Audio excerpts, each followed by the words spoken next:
વિદ્યાર્થી મિત્રો, આજે ધોરણ 12માં વિષય તત્વજ્ઞાનનું પેપર લેવાયું હતું.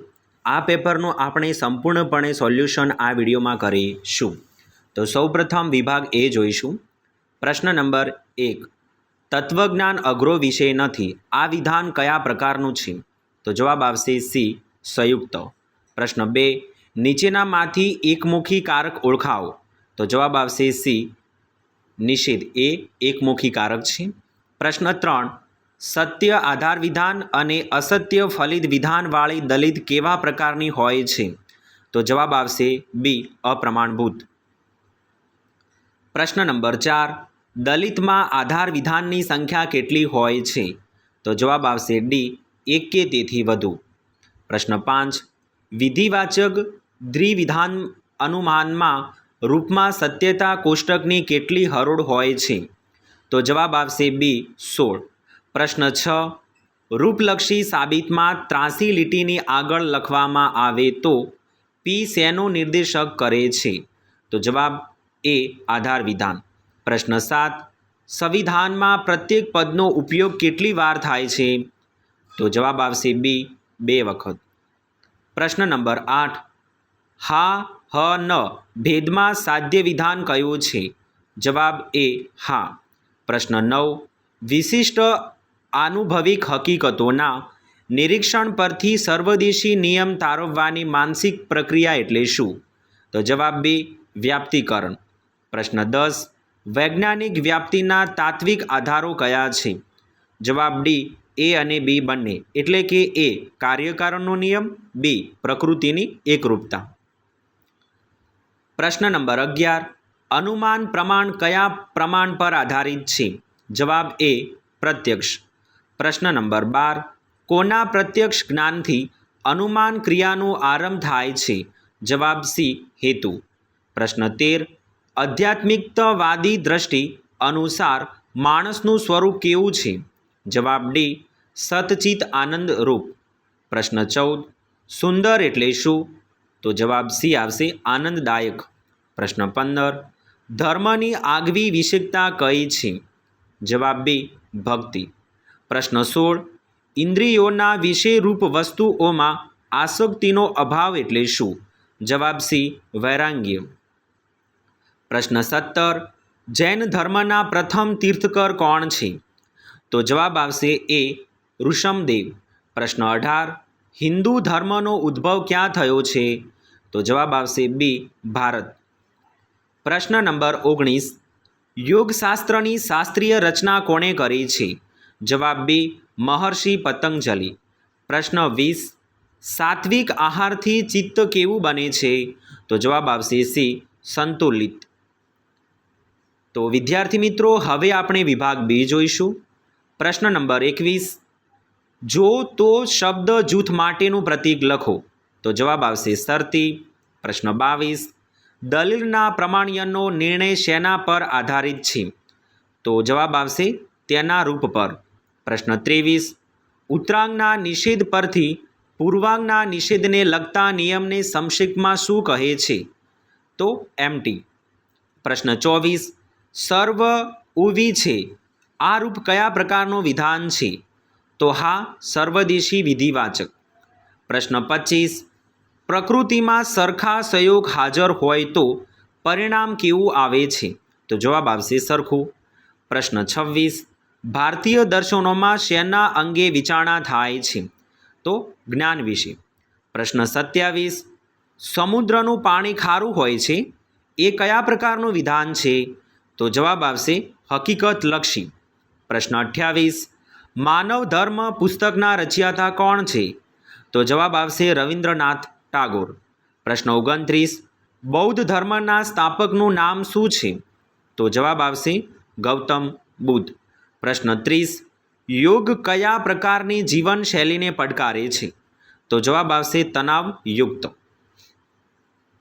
હવે આપણે વિભાગ સી જોઈશું.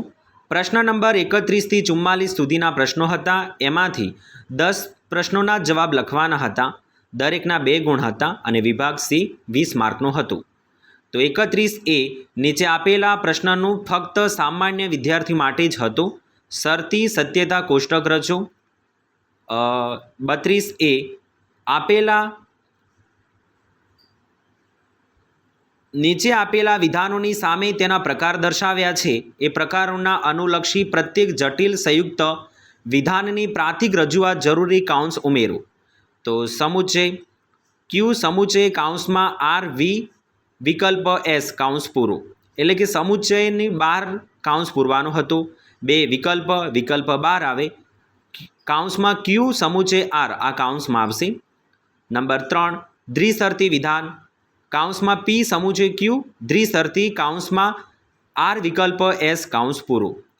પ્રશ્ન 4 નિષેધ, નિષેધની બહાર નીકળવાનું. મોટા કાઉન્સમાં એસ વિકલ્પ 20, નાના કાઉન્સમાં પી વિકલ્પ આર. હવે આપણે પ્રશ્ન નંબર 33 જોઈશું. નીચેની દલીલ પ્રમાણભૂત બને તે રીતે ખાલી જગ્યા પૂરો અને દલિત માટેની પ્રમાણભૂત રૂપનું સ્થાનિત નિર્દેશન હોય તેવા રૂપ લખો. પ્રશ્ન 34 સોપાધિક સંવિધાનના લગતા નિયમના રૂપ અને સંક્ષિપ્ત નામ લખો. 35 સંવિધાન ફલિત વિધાનમાં કયા પદોનો સમાવેશ થાય છે? પ્રશ્ન 38 ન્યાય દર્શન અનુસાર પ્રમાણ કેટલા છે? કયા કયા? તો ન્યાય દર્શન અનુસાર પ્રમાણ 8 છે. પ્રશ્ન નંબર 40 અનુઉત્પાદક મૂલ્યના ઉદાહરણ આપો. પ્રશ્ન 41 વિનોબાજીએ આપેલા ધર્મ અને વિજ્ઞાન અંગેના સમીકરણ લખો. પ્રશ્ન 44 5 યમના નામ આપો. વિદ્યાર્થી મિત્રો, હવે આપણે વિભાગ ડી જોઈશું, જે પ્રશ્ન નંબર 45 થી 58 હતા, જે 10 પ્રશ્નો મુદ્દાસર જવાબ લખો, પ્રત્યેકના 3 ગુણ હતા. તો 45માં બીમાં હતો એ સ્વરૂપ વ્યાઘાતી રૂપની સમજૂતી આપો. 46માં હતો જે સત્યતા કોષ્ટક દોરવાનું હતું, એ સમુચ્ચય બી, તેથી બી સમુચ્ચય એ આ એક સત્યતા કોષ્ટકના આધારે દલિત સાબિત કરવાનું હતું. પ્રશ્ન નંબર 47 રૂપલક્ષી સાબિતની ખાલી જગ્યા પૂરો. તો એક રૂપલક્ષી આધારિત દાખલો હતો, પી શરતી કે સમુચ્ચય કાઉન્સમાં એલ શરતી એમ. તો આનો જવાબ આ પ્રમાણે છે. 4માં જે તો 2 સિમ્પનો નિયમ લાગે, 5 કેમાં 3 4 એમપીનો નિયમ લાગુ પડશે, 6માં એલ શરતી એમ એ એક સિમ્પનો નિયમ છે, 7માં એલ 2 સિમ્પ પર, અને 8 એમ 6 7 એમપીના આધારે એમ આવ્યું, અને 9 કે સમુચ્ચય એમ તો 5 8 કન્જેક્શનના નિયમ આધારે આ સાબિત થાય છે. હવે આપણે પ્રશ્ન નંબર 48માં હતું કે સંવિધાન આકૃતિ અને ભેદ દર્શાવી તેમની પ્રમાણ્ય તપાસો. એક વિધાન આપેલું હતું કે પ્રાંજલ કિંજલની સખી છે, ગુંજન પ્રાંજલની સખી છે, તેથી ગુંજન કિંજલની સખી છે. તો આ રીતે વિદ્યાર્થી મિત્રો તમારું તત્વજ્ઞાનનું પેપર હતું. હવે આપણે વિભાગ ઈ જોઈશું, જે પ્રશ્ન નંબર 59 થી 40 સુધીના પ્રશ્નો હતા, અને 4 જ પ્રશ્નોના જવાબ લખવાના હતા. એક પ્રશ્નના 5 ગુણ હતા, એમ વિભાગ એ 20 માર્કનો હતો. તો પ્રશ્ન નંબર 59માં જોઈશું, સમુચ્ચયનું તાર્કિક સ્વરૂપ સત્યતા કોષ્ટક મદ્દરથી સ્પષ્ટ કરો અને સમુચ્ચયનું લક્ષણ આપો. 60માં જોઈશું, નિષેધનું તાર્કિક સ્વરૂપ સત્યતા કોષ્ટક મદ્દરથી સ્પષ્ટ કરો અને નિષેધનું લક્ષણ આપો. 61માં જોઈશું, એક સત્યતા કોષ્ટક દર્શાવવાનું હતું અને એ વિધાનના આધારે તમારો આખો જવાબ લખવાનો હતો. પ્રશ્ન નંબર 62 ભારતીય દર્શનનો સ્વીકારેલા પ્રમાણોનું સત્યતા કોષ્ટક સમજાવો. પ્રશ્ન 64 જગત વિધિમાન ધર્મો અને તેમના સ્થાપકોના નામ જણાવો.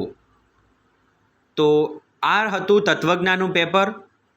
તો આ વિડીયો તમારે આમાં આવીને તમારે સંપૂર્ણપણે પેપર જોઈ લેવું.